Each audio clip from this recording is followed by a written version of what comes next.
What really happened to the dinosaurs? Many people are perplexed by the topic of dinosaurs. Where did they come from? When did they live? What happened to them?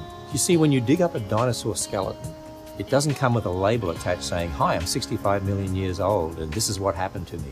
We have to interpret that skeleton in relation to the past. So where did dinosaurs come from? What happened to them? When did they live?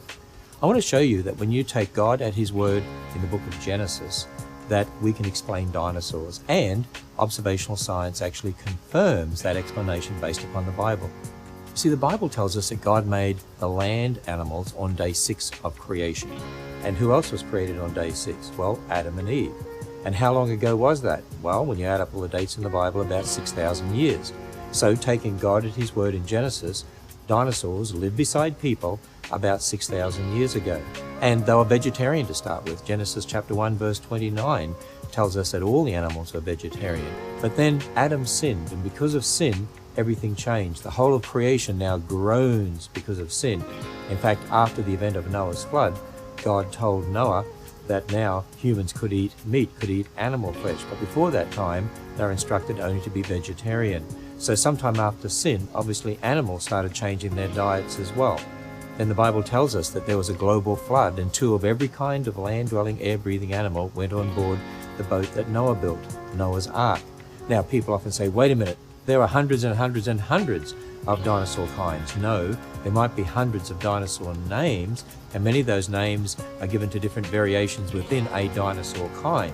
But when you actually work through it, there's probably less than 50 dinosaur kinds. The T-Rex type kind, the raptor type kind, the sauropod type kind, and so it goes on. And the other thing to remember is that the average size of a dinosaur is only the size of a sheep or a German shepherd dog or a small pony or something like that. You see, some of the dinosaurs did grow large, like the sauropods, but even they hatched from eggs and were once young adults, and so would not have been that large. Actually, there was plenty of room on board Noah's Ark for 2 of every kind of the dinosaur kind. And I'm sure that God chose those young adults that were ready for the new world to populate in the new world. What happened to those land animals that didn't go on board the Ark? They were drowned.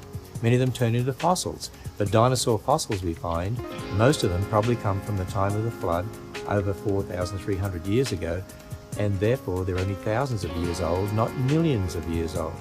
Those that came off the Ark started to spread out over the earth, and then, because of changing conditions, many animals have become extinct, including the dinosaurs. Really, for animals to become extinct is nothing new. We see it happening every year. Now, is there any evidence that's consistent with that explanation of dinosaurs?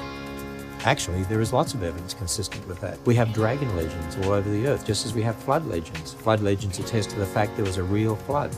Dragon legends attest to the fact there were real animals called dragons, and the descriptions of those creatures in many instances fit the dinosaurs. And then there are cave paintings all over the earth done by people hundreds of years ago who drew animals that they were familiar with, and some of those paintings look just like the dinosaurs. And you know, there's even indication in the Bible of a dinosaur that lived beside a man after the flood. Go and read the book of Job, Job chapter 40 verse 15. Behemoth, the largest land animal God made. The description fits something like a sauropod dinosaur living with Job after the flood. We've also found in our present world dinosaur bones with what appear to be red blood cells and soft tissue still in them, indicating they can't be millions of years old. You know, when people ask me what happened to the dinosaurs, my usual answer is, well, they died. But of course, they didn't die out millions of years ago.